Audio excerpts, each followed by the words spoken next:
Pemusnahan barang terlarang hasil razia di lapas dan rutan.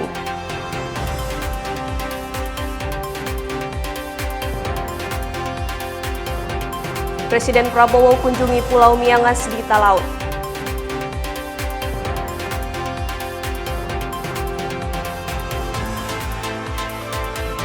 Pengurus PBSI Kota Manado akhirnya resmi dilantik.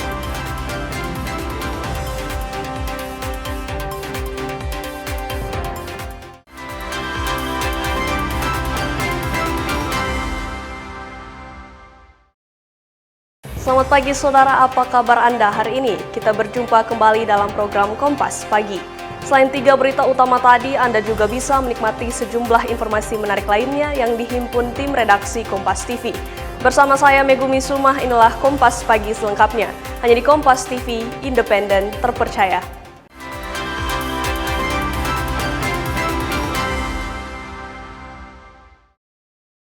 Kita awali informasi pertama, Saudara. Kantor Wilayah Direktorat Jenderal Pemasyarakatan Provinsi Sulawesi Utara menggelar tes urin bagi seluruh warga binaan yang ada di Rutan Malendeng, Manado, Jumat pekan lalu.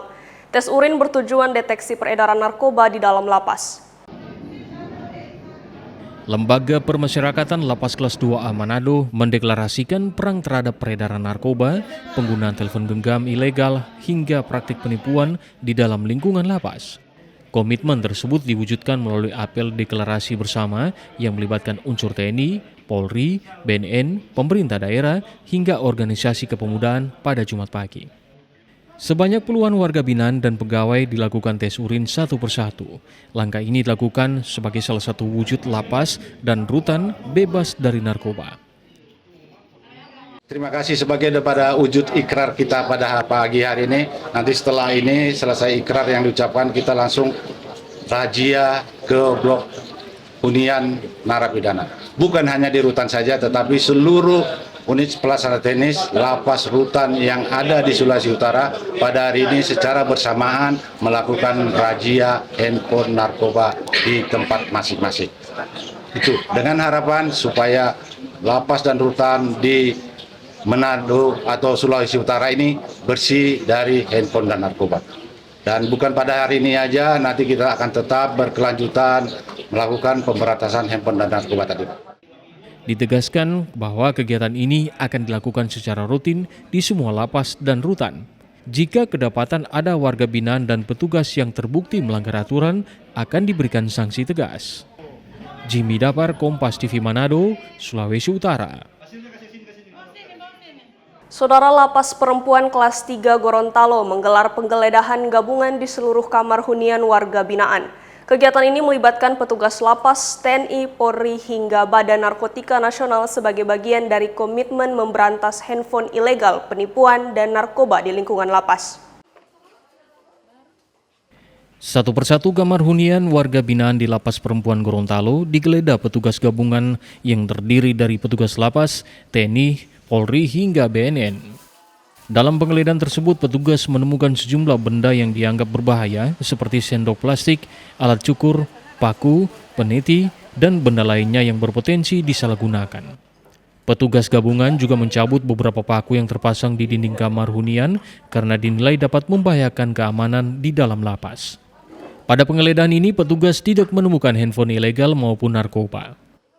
Saya mengerahkan seluruh pegawai dan bersinergi dengan TNI Polri untuk melakukan kegiatan ini.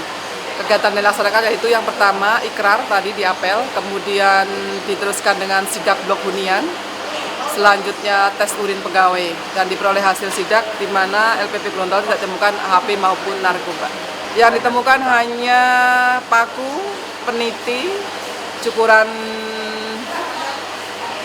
rambut, terus alat-alat plastik saja. Sementara itu, Wakapolres Gorontalo yang turut hadir dalam kegiatan tersebut menyatakan pihak kepolisian mendukung penuh dan siap mengawal pelaksanaan program pemberantasan narkoba dan barang terlarang di lapas. Dalam hari ini kita melaksanakan apel, kemudian melaksanakan kegiatan penggeledahan, yang dimana kegiatan penggeledahan ini juga dari kami sendiri memperbantukan sebanyak 2 personil untuk melakukan penggeledahan.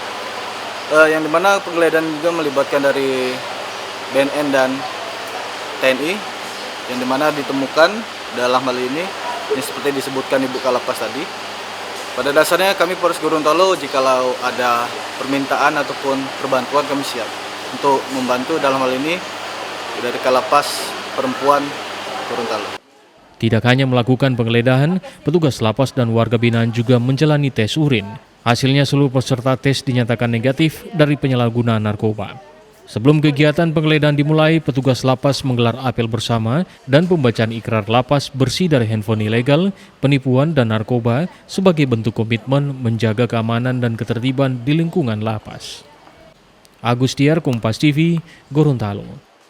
Saudara, Kantor Wilayah Direktorat Jenderal Pemasyarakatan Sulawesi Tengah memusnahkan berbagai barang terlarang hasil razia rutin sepanjang tahun 2026.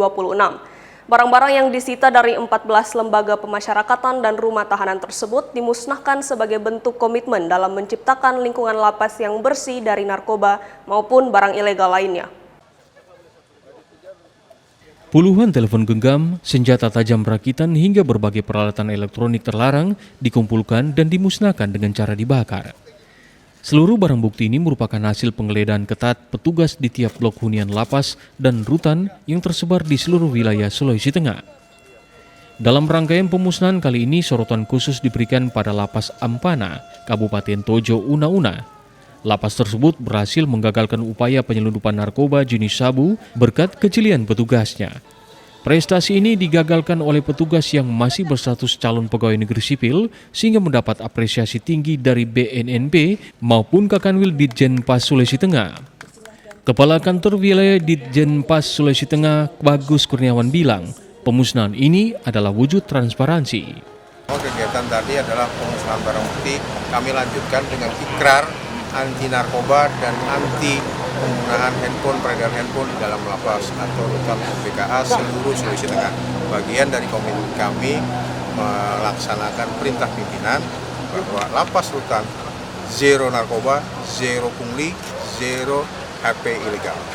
Di sisi lain, Kepala Badan Narkotika Nasional Provinsi Sulawesi Tengah Brigjen Polisi Ferdinand bilang, provinsi ini masih berada dalam peringkat tinggi kasus penyalahgunaan narkoba. Sinergi antara BNN dan pihak lapas terus diperkuat guna memutus rantai peredaran gelap narkoba dari dalam sel. Ya, memang hasil riset ya dari Badan Riset Inovasi Nasional, secara nasional memang Indonesia darurat. Jadi memang untuk perankingan saat ini tidak dikeluarkan lagi dari BIN, namun kita memang serius dalam memberantas narkoba yang ada di Sulawesi Tengah ini. Tapi sampai saat ini masih cukup tinggi Pak ya di Sulawesi Tengah? Ya, mungkin teman-teman dari media juga tahu lah, kemarin baru diamankan juga 16 kilo yang ada di bandara ya, dengan motif-motif dan modus baru mereka lakukan. Meski jumlah barang bukti yang disita tahun ini mengalami penurunan dibandingkan tahun sebelumnya, pihak Ditjenpas tetap meningkatkan kewaspadaan. Razia serentak di 14 tujuan kerja terus dilakukan secara berkala. Selain itu, peningkatan kapasitas petugas jaga menjadi fokus utama, terutama dalam mendeteksi berbagai modus baru penyelundupan narkoba yang kian beragam.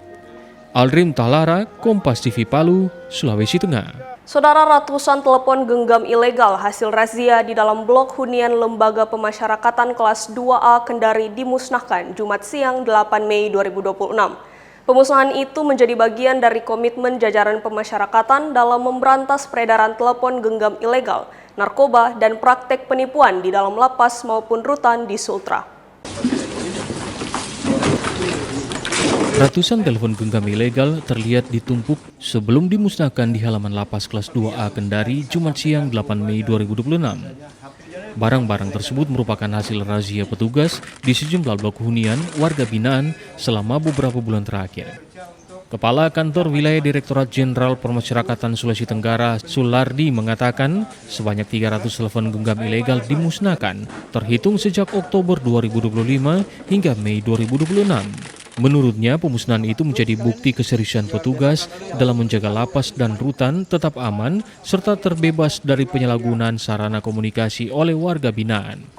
Pihak pemasyarakatan menegaskan razia akan terus ditingkatkan secara berkala guna memastikan tidak ada lagi peredaran barang terlarang di dalam lapas dan rutan di wilayah Sulawesi Tenggara.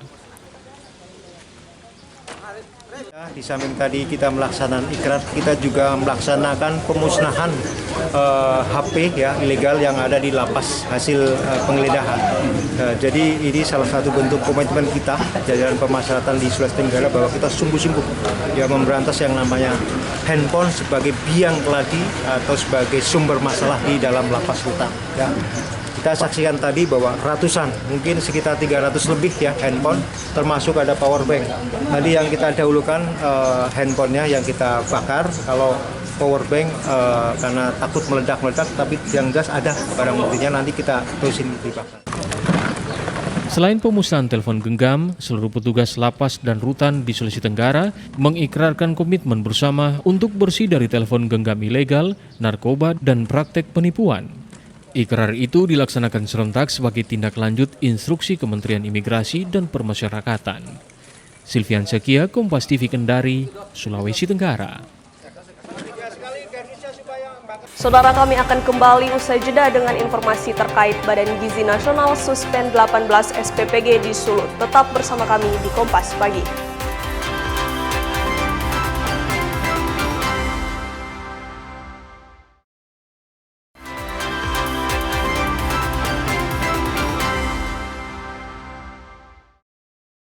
Terima kasih Anda masih bersama kami di Kompas Pagi. Saudara, aktivitas tambang galian C ilegal di Kota Gorontalo disebut telah berlangsung belasan tahun. Aktivitas ini dinilai mengancam keselamatan warga di hilir dan diduga berdampak terhadap banjir bandang. Aktivitas tambang galian C ilegal di Kota Gorontalo menjadi sorotan warga. Tercatat ada sekitar 13 titik tambang kapur yang beroperasi di kawasan hulu. Warga menyebut aktivitas tersebut telah berlangsung selama belasan tahun. Selain merusak lingkungan, aktivitas penambangan ini juga diduga memperparah dampak banjir bandang yang terjadi di wilayah hilir. Salah satu warga terdampak mengaku khawatir dengan kondisi tebing dan aliran material dari kawasan tambang. Galian C itu mungkin sudah sepaling diwa dia 10 tahun. 10 tahun sudah ada. Waktu itu kan belum begitu parahnya pengerukan itu kan. Penggaliannya itu kan. Oke. Belum begitu parahnya. Nah, sekarang kan lantaran separah itu, nah inilah akibatnya. Berarti masyarakat di sini beranggapan bahwa itu salah satu penyebab dari banjir bandang itu. Iya. Memang itu, Pak ya? Memang itu. Sementara itu pemerintah setempat menyebut aktivitas tambang kini telah dihentikan. Pihak kelurahan menilai aktivitas di kawasan hulu sangat membahayakan pemukiman warga yang berada di hilir. Kalau itu kami memang sama sekali tidak setuju karena dampaknya itu sangat besar sekali. Artinya kemarin ketika mereka saja beralasan bahwa setelah ini kami akan makan apa karena tidak punya penghasilan. Kami sudah memberikan pengertian terutama dari penjelasannya Pak Camat kemarin bahwa artinya kami mungkin hanya akan memikirkan 10 KK yang terdampak untuk ditutupnya ini. Tetapi banyak puluhan bahkan ratusan KK yang akan terdampak dengan adanya galian C ini. Artinya mana yang akan dipilih? Memilih yang 10 KK mereka akan beralih pekerjaan atau memikirkan yang 100 KK yang kena dampak yang mungkin akan lebih besar lagi bantuan pemerintah yang untuk penanganan banjir seperti itu. Warga berharap ada pengawasan dan penindakan tegas agar aktivitas penambangan ilegal tidak kembali beroperasi. Fikar Buntuan, Kompas TV, Gorontalo. Saudara, Kementerian Kelautan dan Perikanan serahkan 3 kapal pengangkut hasil rampasan ke pemerintah Provinsi Sulawesi Utara. Ketiga kapal ini diharapkan mampu dioptimalkan guna meningkatkan kesejahteraan nelayan. Penyerahan 3 kapal hasil rampasan KKP diserahkan oleh Direktur Jenderal PSDKP, Pong Nugroho Saksono, kepada pemerintah Provinsi Sulawesi Utara, Jumat 8 Mei 2026. Penyerahan secara simbolis tersebut diterima oleh Wakil Gubernur Sulawesi Utara, Victor Mailangkai.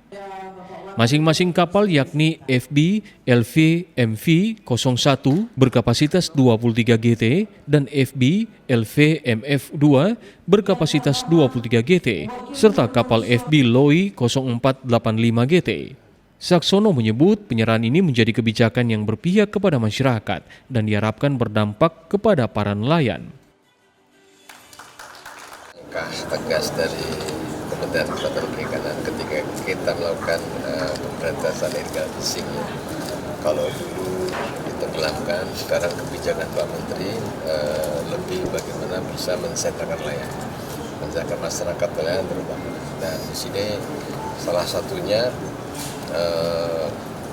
Pemda Sulut yang mendapatkan ini, karena permintaan ini sudah lama, sudah setahun yang lalu. Kami banyak yang minta, tapi dilakukan verifikasi. Karena kalau tidak verifikasi, banyak yang minta, ketika minta tidak bisa operasionalkan. Kami yakinkan dulu bahwa KKP memberikan ini bisa dilaksanakan. Di lain pihak, Wakil Gubernur Sulawesi Utara Victor Mailangkai menyambut baik perhatian pemerintah pusat itu. Ia menekankan pihaknya juga telah menyiapkan badan usaha milik daerah yang nantinya akan mengelola ketiga kapal tersebut. Memang Pak Gubernur sudah menyiapkan badan usaha milik daerah PT Mesma untuk mengelola secara profesional dan tentu dikerjasamakan dengan pihak pengelola yang profesional sehingga hasilnya bisa lebih optimal dan maksimal.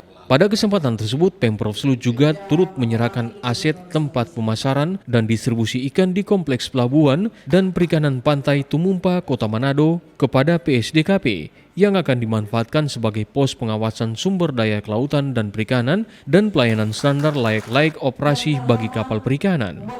Swingli Manderes, Kompas TV Manado, Sulawesi Utara. Saudara, tidak memenuhi standar 18 Satuan Pelayanan Pemenuhan Gizi atau SPPG di Provinsi Sulawesi Utara akhirnya disuspend Badan Gizi Nasional. BGN menyebut akan lakukan perbaikan dan pembenahan SPPG guna memastikan program MBG bisa berjalan optimal. Badan Gizi Nasional mengungkapkan sebanyak 18 SPPG di Sulawesi Utara disuspend untuk sementara waktu karena dinilai tidak sesuai dengan standar yang ditetapkan BGN. SPPG yang mendapat sanksi oleh BGN tersebut tersebar di Kota Manado, Tomohon, Bitung, Kabupaten Minasa, Minasa Utara, Bolaang Mongondo, Bolaang Mongondo Selatan, dan Sitaro. Wakil Kepala BGN Brigjen Pol Sony Sanjoyo menegaskan terkait persoalan ini pihaknya telah memberikan waktu kepada seluruh SPPG yang disuspend untuk melakukan perbaikan guna memastikan program makan bergizi gratis dapat berjalan secara optimal. Dalam pelaksanaan apabila terjadi pelanggaran, misalkan sarana prasarananya kurang, tidak sesuai dengan spesifikasi, ada yang minor, ada yang mayor, itu kita suspend, ya. Kita suspend, kita berikan kesempatan untuk melakukan perbaikan. Demikian juga apabila terjadi kejadian menonjol, untuk kita harapkan kejadian menonjol ini tidak lagi terjadi. Ya, ada satu kejadian pertama, ya, satu di Sulawesi Utara pada bulan Januari, dan mudah-mudahan tidak ada lagi.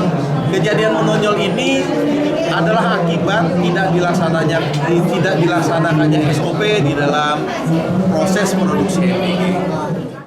Diketahui dari 18 SPPG yang disuspend, 17 diantaranya akibat belum layaknya infrastruktur, manajemen, dan standar mutu gizi. Sementara satu SPPG lainnya disuspend karena kejadian menonjol. Swingli Manderes, Kompas TV Manado, Sulawesi Utara. Saudara, di tengah hiruk-pikuk pasar Bersahati Kota Manado, Sulawesi Utara, komunitas Dinding secara konsisten menghadirkan tempat belajar gratis bagi puluhan anak dari keluarga pedagang yang tinggal di area pasar.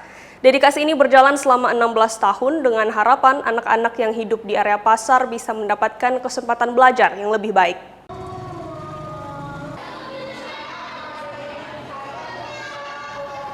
Setiap pekan di hari Sabtu, suasana berbeda terlihat di lantai 3 Gedung Pasar Bersehati Kota Manado.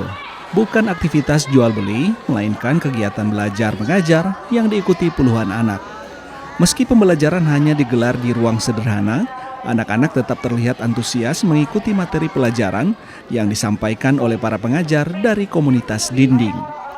Melalui upaya ini, komunitas Dinding ingin mencerdaskan banyak anak yang mengalami kesulitan mendapatkan akses pendidikan. Apalagi sebagian anak yang mengikuti pembelajaran di Pasar Bersehati tidak mendapatkan pendidikan formal di bangku sekolah. Untuk anak-anak, ada yang sekolah, ada juga yang tidak. Mungkin untuk persennya dapat dikatakan 30% tidak sekolah di sini.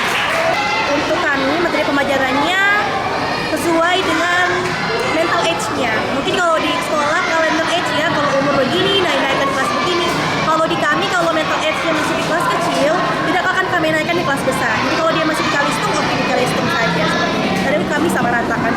kehadiran komunitas dinding dalam kurun waktu 16 tahun bukan tanpa tantangan.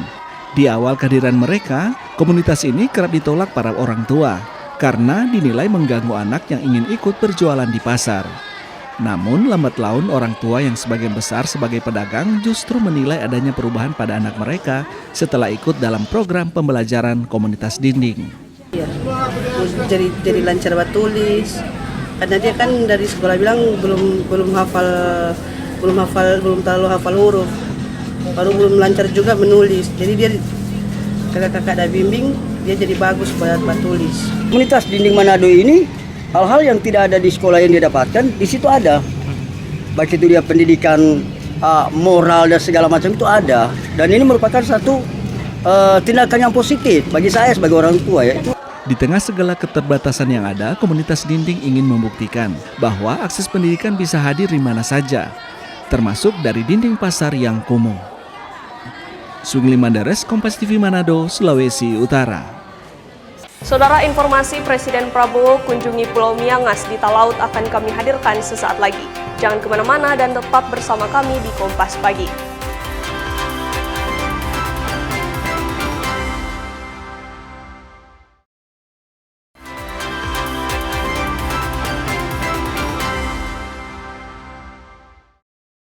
Saya Megumi Suma dan Anda masih bersama kami di Kompas Pagi.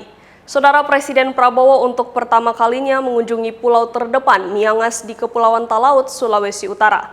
Dalam kunjungannya, Prabowo menyerahkan bantuan ratusan paket Starlink untuk akses internet warga, handphone, sembako, school kit bagi siswa serta perbaikan fasilitas sekolah di Miangas. Presiden Prabowo Subianto melakukan kunjungan kerja ke Miangas, salah satu pulau terluar di bagian utara Indonesia, pada Sabtu pagi. Dalam kunjungan ini, Presiden bertemu dengan warga setempat sekaligus bertatap muka dengan para siswa di SMK 2 Talaut, Pulau Miangas. Prabowo berjanji akan membangun puskesmas-puskesmas di Indonesia, termasuk di Pulau Miangas, untuk menyediakan fasilitas kesehatan yang lebih berkualitas. Prabowo juga menyebut akan membangun kampung nelayan sehingga produktivitas nelayan bisa ditingkatkan. Selain itu, Prabowo membagikan handphone dan Starlink untuk peningkatan akses internet oleh pemerintah sehingga memudahkan komunikasi di wilayah perbatasan. Pasarkan biar penghasilannya tambah. Saya kira itu kita juga akan membeli perlengkapan sekolah untuk anak-anak. Kemudian ada memperkuat jaringan supaya handphone bisa beroperasi di sini. Bu Mutia adalah Menteri Komdigi, Komunikasi dan Digitalisasi, dan beliau akan memberi handphone ya untuk ada Starlink dan handphone untuk semua kakak. Dalam kunjungannya di Miangas, Prabowo tampak didampingi sejumlah Menteri Kabinet Merah Putih, diantaranya Menteri Pertahanan Syafri Syamsuddin, Menteri Kesehatan Budi Gunadi Sadikin, Menteri Pekerjaan Umum Dodi Hanggodo, Menteri Luar Negeri Sugiono, Menkominfo Mauti Hafid, Sekretaris Kabinet Teddy Indrawijaya, dan beberapa perwira tinggi TNI. Prabowo Subianto tercatat menjadi presiden kedua yang mengunjungi Pulau Miangas di Kabupaten Kepulauan Talaut, Sulawesi Utara. Presiden sebelumnya yang mengunjungi Miangas adalah Joko Widodo. Tim Liputan Kompas TV Miangas, Sulawesi Utara. Saudara, Menteri Pertahanan Republik Indonesia Syafri Syamsuddin mengunjungi Mako Lanut Samratulangi Manado Kamis pekan lalu. Dalam kunjungan tersebut, Menhan mengatakan akan membangun 514 batalion infanteri pembangunan di seluruh Indonesia.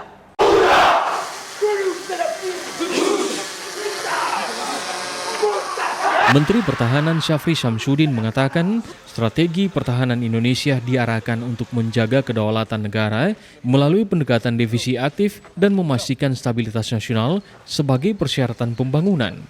Salah satu implementasi konkretnya, kata Menhan, pemerintah mendorong pembangunan 514 batalion infanteri teritorial pembangunan di setiap kabupaten kota seluruh Indonesia.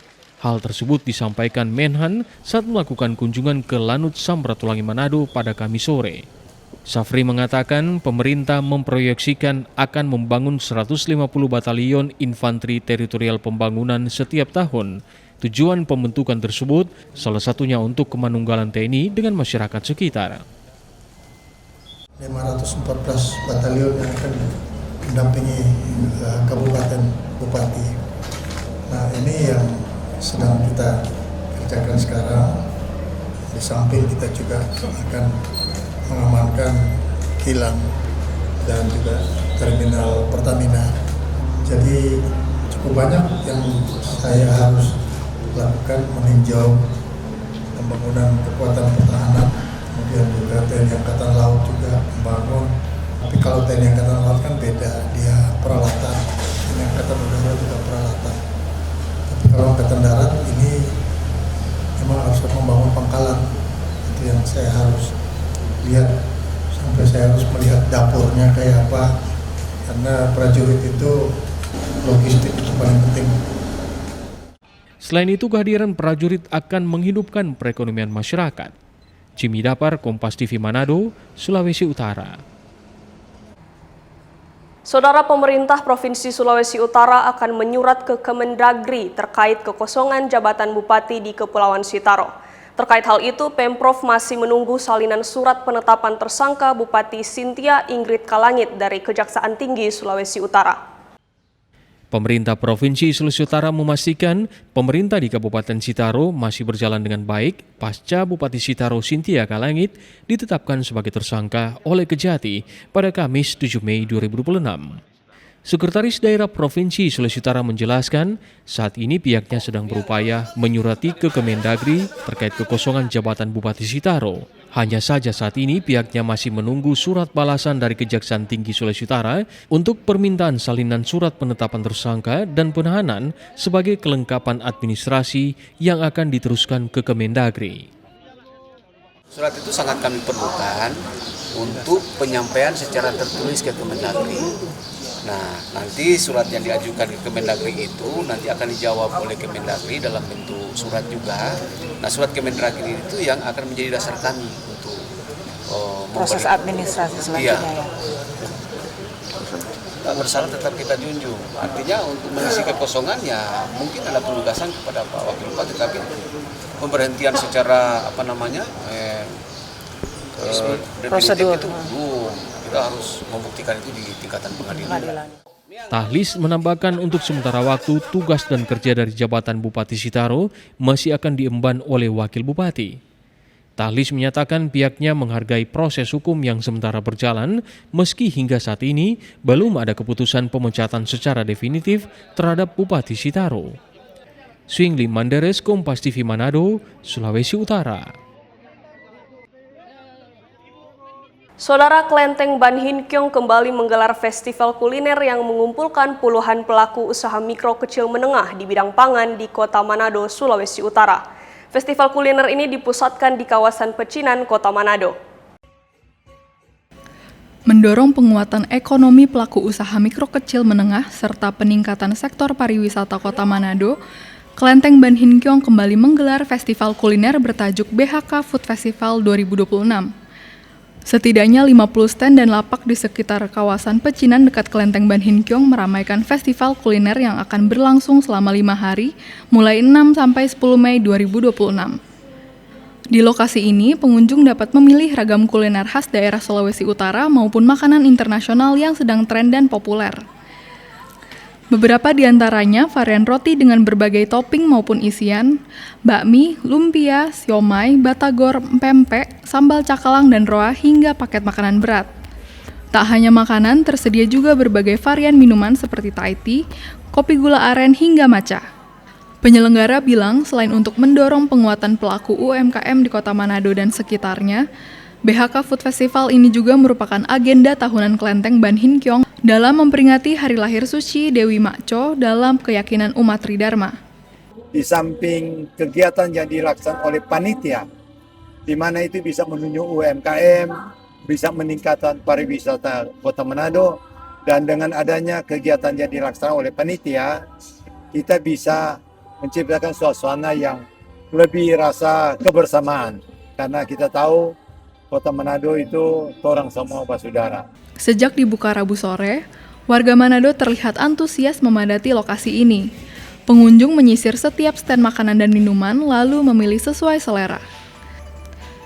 Tampak pula Wali Kota Manado, Andre Ango, berbaur dengan masyarakat saat acara pembukaan yang menghadirkan penampilan barongsai dan atraksi kesenian khas warga keturunan Tionghoa. Menikmati siomay, risoles, bakmi ali, sama minuman Thai. Bagus, menarik, meriah sih. Festival kuliner ini pun diharapkan bisa menjadi salah satu daya tarik di sektor pariwisata daerah. Yana Mika Singal, Kompas TV Manado, Sulawesi Utara. Saudara jangan kemana-mana, usai jedah kami akan hadirkan sejumlah informasi haji, tetaplah bersama kami.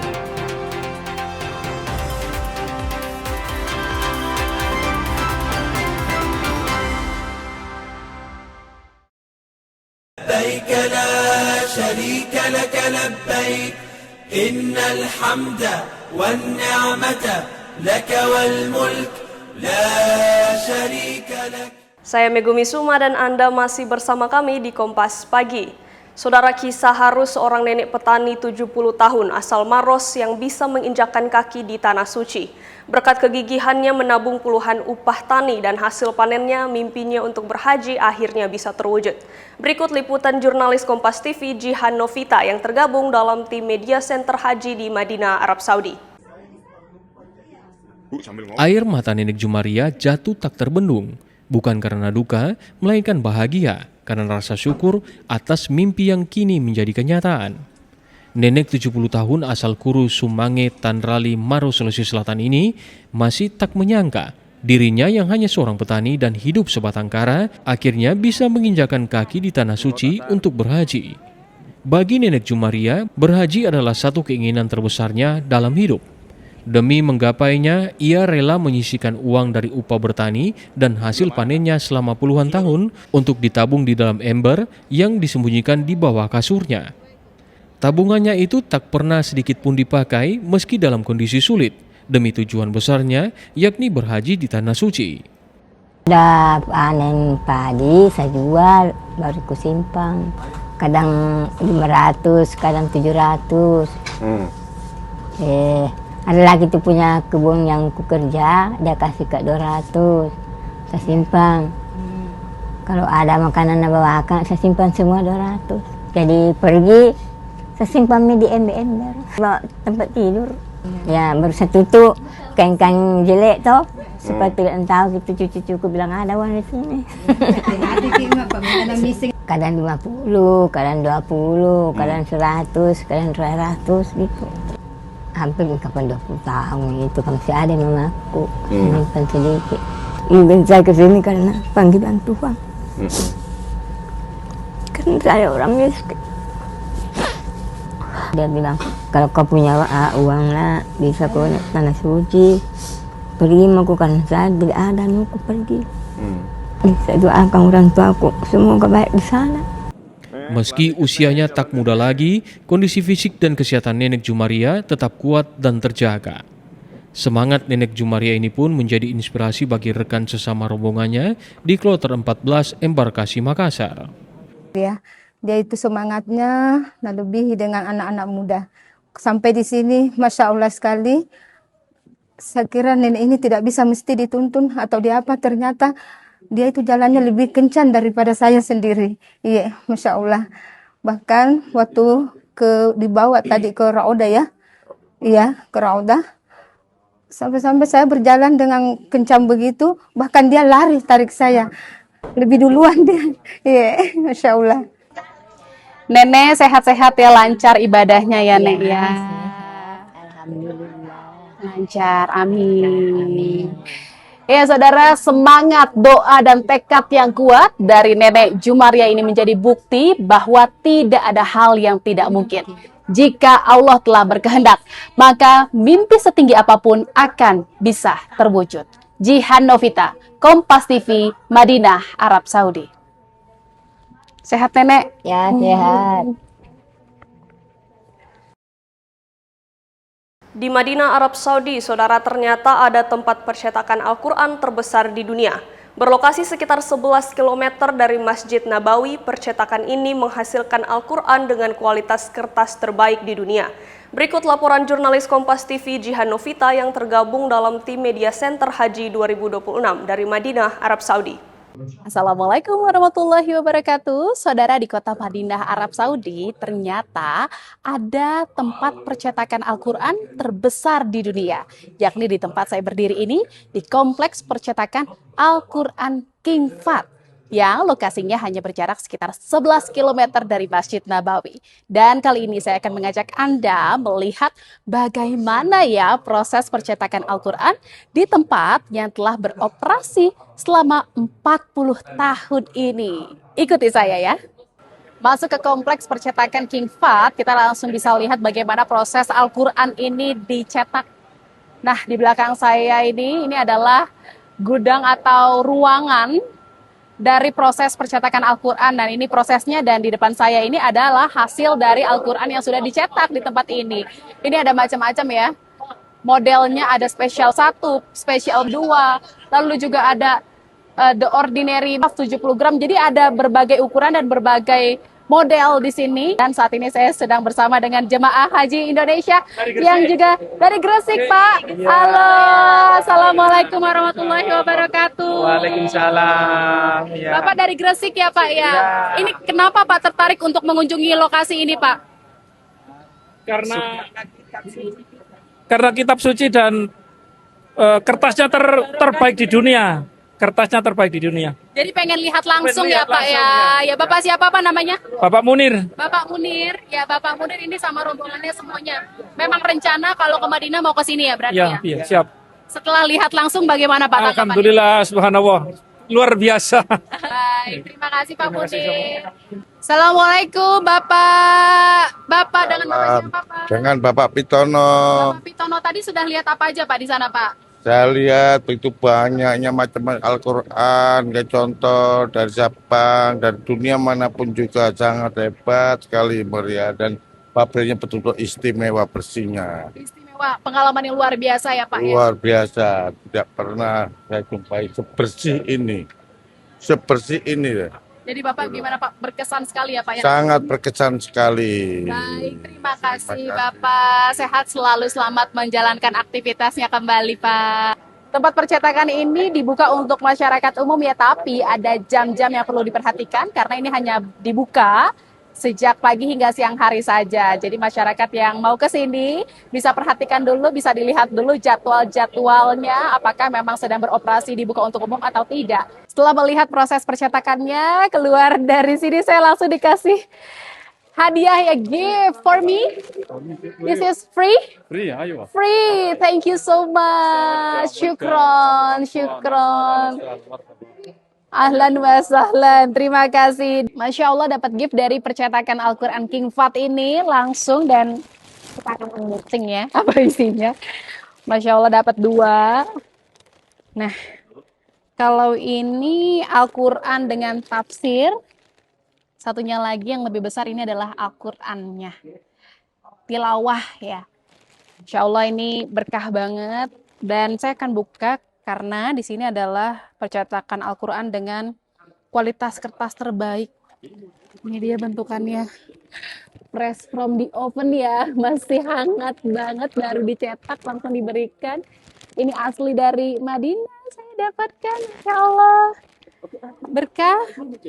Berkah buat yang memberikan, dan berkah juga buat saya nanti yang membacanya, Insya Allah. Semoga berkah buat semuanya. Ini Al-Quran dengan tafsirnya ya.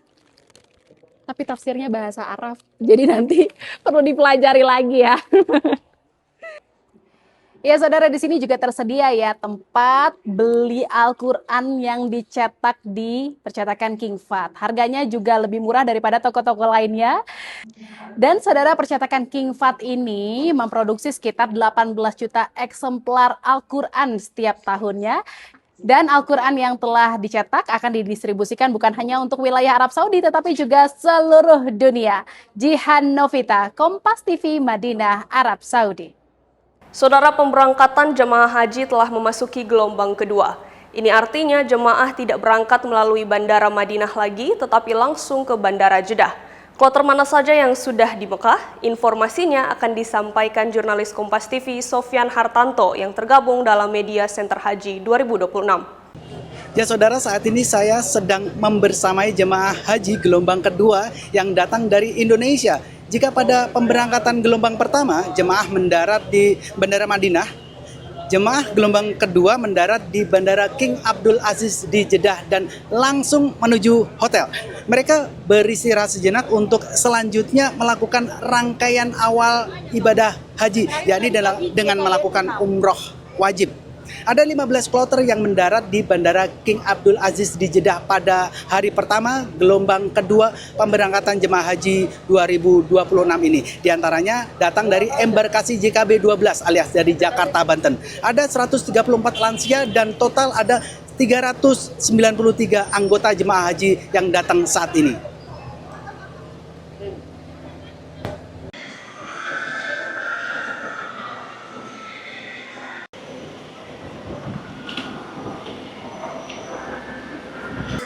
Ya, saat ini saya sudah bersama salah satu anggota jemaah haji dari embarkasi Tangerang, Banten.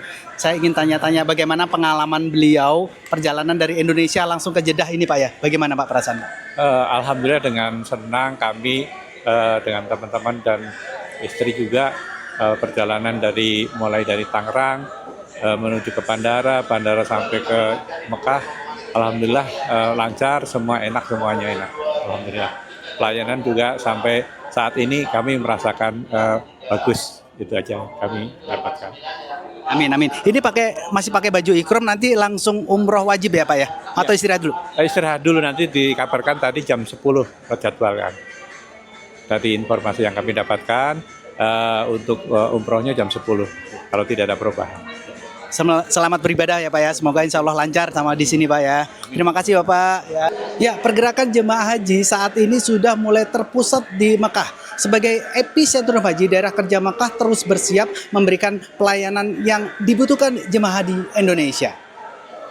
Ketika gelombang kedua sudah mulai datang ke Mekah, itu tidak ada jadwal yang tetap, artinya bisa datang pagi hari, kemudian siang, sore, malam.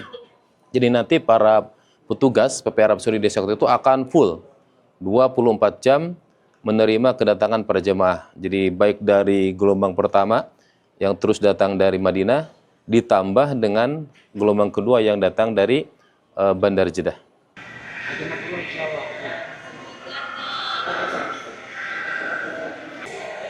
Ya, nantinya jemaah dari seluruh penjuru dunia akan berkumpul di Mekah untuk selanjutnya melakukan wukuf di Padang Arafah.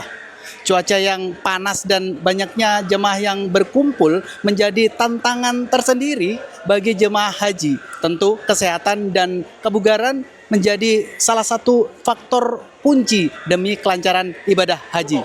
Sofyan Hartanto, Kompas TV, Mekah, Arab Saudi. لبيك لا شريك لك لبيك إن الحمد والنعمة لك والملك لا شريك لك. Pengurus PBSI Kota Manado periode 2025-2030 akhirnya resmi dilantik.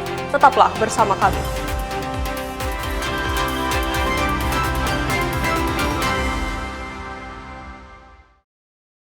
لبيك لا شريك لك لبيك إن الحمد والنعمة لك والملك لا شريك لك. Terima kasih Anda masih bersama kami di Kompas Pagi. Saudara, Kisruh Kepengurusan Persatuan Bulu Tangkis Seluruh Indonesia PBSI Kota Manado akhirnya berujung manis. Mahmud Turuis, Ketua Umum terpilih hasil musyawarah Kota 8 Oktober 2025 akhirnya resmi dilantik. Pelantikan Mahmud Turuis bersama jajaran pengurus PBSI Kota Manado periode 2025-2030. Pelantikan pengurus PBSI Kota Manado berlangsung sederhana di Gor Mauza, Kota Manado, Sabtu sore 9 Mei 2026. Pelantikan dipimpin Ketua Umum PBSI Sulut, Adrian Umbo. Pelantikan berjalan lancar dan turut dihadiri Ketua KONI Manado, Richard Suhala. Usai pelantikan, Ketua KONI Manado menyampaikan harapan besarnya agar pembinaan atlet muda bisa jadi perhatian utama PBSI guna mendongkrak prestasi yang selama ini menunjukkan kebangkitan. Ketua KONI Manado juga menyampaikan optimisme terhadap kepemimpinan Mahmud Turuis yang kembali menjabat sebagai Ketua Umum PBSI Manado dan dinilai mampu meningkatkan kualitas atlet di daerah. Sudah dilantik menjadi pengurus PBSI Kota Manado. Saya berharap ini bisa terus mengembangkan pembinaan dan prestasi. Saya lihat kan di bawah kepemimpinan Pak Mahmud ini prestasi ya bulu tangkis khususnya untuk Kota Manado di Porprov ini meningkat. Jadi saya pikir ini harus tetap dipertahankan, kalau perlu dikembangkan, dan ini menjadi salah satu kebanggaan kita komunitas olahraga yang ada di Kota Manado khususnya KONI Manado. Optimisme serupa juga disampaikan Ketua PBSI Kota Manado, Mahmud Turuis. Ia menyebut PBSI Manado akan berfokus pada pengadaan kompetisi lokal yang diharapkan menjadi wadah pengembangan atlet muda. Kompetisi lokal itu adalah bagian daripada konsolidasi organisasi. Caranya adalah setiap 2 bulan kami akan melaksanakan event-event yang nantinya itu berada di PB masing-masing. Jadi contoh, PB Mausa hari ini ada eksibisi. 2 bulan depan ada di PB Nausak dan seterusnya, sehingga event-event ini akan terus berkembang dan berjalan sebagaimana rencana kami pengurus. Mahmud juga menyampaikan pihaknya berencana melakukan pelatihan wasit sehingga meningkatkan kualitas tidak hanya menyasar para atlet, tetapi juga pengadil di lapangan. Singli Manderes, Kompas TV Manado, Sulawesi Utara. Informasi tadi menutup perjumpaan kita dalam program Kompas Pagi. Saya Megumi Sumah bersama kru yang bertugas mengucapkan terima kasih atas kebersamaan Anda. Tetap saksikan rangkaian program berita di Kompas TV, independen, terpercaya.